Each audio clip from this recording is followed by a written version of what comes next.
Hi there, Sasha. Thanks so much for doing this. Hi, James. Thanks so much for having me. One of the things I loved about watching this season of We're Here was getting to know you better, actually. Yeah. Oh, I'm so glad. I Yeah, feel like you, they sorry, did such a good job with our stories and with all of the stories of our drag kids. I was really like it exceeded my expectations. yeah. I'm And so I love proud. your pink curtain too. Sorry, I have to mention. Thank you. I was You've saying it's very drag. It's hiding all the mess that is truly in this room. we have some of those in our apartment too. So, I'd love just to start by asking you what drag means to you in your own life. Oh, I think drag, oh, in my own life. Well, for everyone, I think drag really can be anything. It's just it's art, it's performance that's free of shame around gender, free of this fear that like how we are born, the bodies that we have are gonna limit every choice we make, how we act, who we love, how we express ourselves, how we move, how we dress. And so that kind of radical freedom and acceptance for ourselves spills into an acceptance for all people and an open-mindedness towards the people in our community. And that is drag for me. But also drag has been like possibility when it seems like the world doesn't have place for me. It's been confidence when I had none in myself. And it's been just like joy and entertainment and laughter amidst darkness and sadness. And that's really the number one thing that I want to share with all the people out there. Like this is a healing, positive art form that spreads goodwill everywhere it goes. And you talk a little bit about growing up in a small town in Illinois, and what kind of perspective did that give you as you were coming into We're Here and going to, these small towns, relatively It small? Yeah, I mean, just like Murfreesboro, Tennessee, like the town where I grew up it's like a small college town with a big agricultural community. A city, I mean, Chicago is 3 hours away, unlike Nashville, which is only 30 minutes away. But in these like smaller towns, drag drag shows, gay bars, queer spaces generally are essential because for young people, sometimes there's no other way to access information about what it means to be LGBTQ. Even the fact that those things exist, let alone that they are as natural as everything else that young people are exposed to.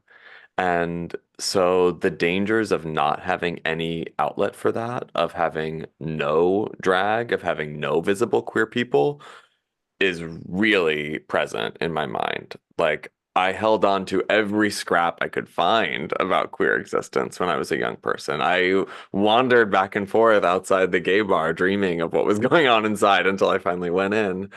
And we kind of saw it as our mission to like kickstart that a little bit in some towns where drag had either gotten completely shut down, like in Murfreesboro, where they lost this many spaces to perform drag because of fear, or where it was getting kind of restricted and hidden away, like in Bartlesville and in Tulsa. And one of your drag kids, Norm, has actually been a drag queen for, 20 years or so. Veronica Page, I think is her drag name. So what was your sort of, approach to working with Norm and bringing him to stage on this show? It was the perfect first drag child for me because she already had such a strong perspective of what she wanted to do with drag. So it was really more about like discovering her story and how she wanted to share it together and getting to use what I know about putting on a great drag show as a tool for her to access new sides of her own drag. Um, and I kind of that kind of matches what kind of drag mom I want to be anyway. It's like a good parent doesn't tell their child like this is how you have to be. Especially, it's like when we think about what queer kids need, they need a parent who is open to who they are and curious and is going to explore this world with them and just support their instincts about who they want to be. And so as a drag mom, I'm like, you know better than me what kind of drag goddess or creature you need to become. And I'm just gonna like use what I know and then research what I don't know so that I can support you in making that happen. And how about for Christian? Because it was Christian's first time in drag, I think, wasn't it? Christian came in with a dossier of ideas that he wanted to do, and I comically threw it out on the ground because there was like some like 101 Dalmatians things that every drag queen wants to do her first time out of the gate that we don't need to all do. Um, but I did take some of the suggestions because like I said, I really tried to like draw from all your references and help you find the most unique, the most you version there could be.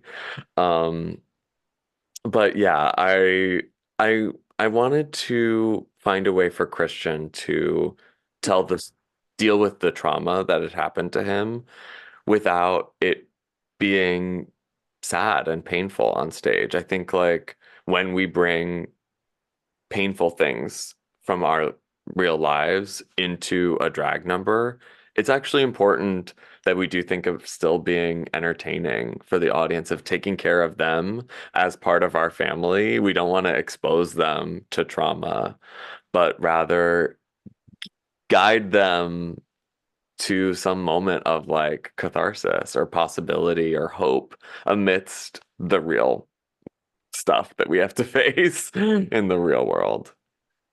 And how about Jess? I love the relationship that we see build between you throughout the episodes, and that we start to see Jess become more comfortable in herself. And yeah, tell me a little bit about working with her as a drag parent. Oh, I was so excited for Jess to just see herself looking different. I think she just needed to see that she had more possibilities for how she could look and how she could feel than she had gotten used to for all these years. And so I knew that like a big face reveal had to be part of her drag number, and I could tell how important an affirming makeup moment was going to be in her gender journey, especially in such a vulnerable early place in her transition. And I saw her as such a goddess, a hero for being willing to share a part of every trans person's journey that we don't often see on TV. It takes enormous bravery to do that and like to really like comfort her and let her know that this is normal and that you are doing so much for others by sharing this. Um, that was really important to me. And then I just had a million bad ideas about like um, how to like keep the reveals just going. But ultimately, I wanted her to feel really, really good and confident. And like, I ended up really paring down all the movement and choreography for her so she could really like live in her moment. And we ended up cutting the shoes from her number so that just because there was something so sensuous about being barefoot in this church, taking her hair down and revealing her face, her beauty for the first time.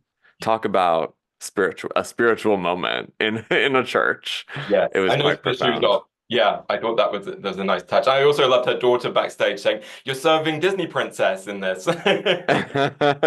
So, last question for you. I'd love to find out what it was like to put together and perform your number in the church that we see you perform, because it's incredibly powerful. Well, thank you.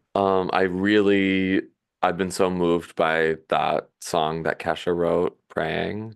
And it's definitely about regaining your strength after abuse.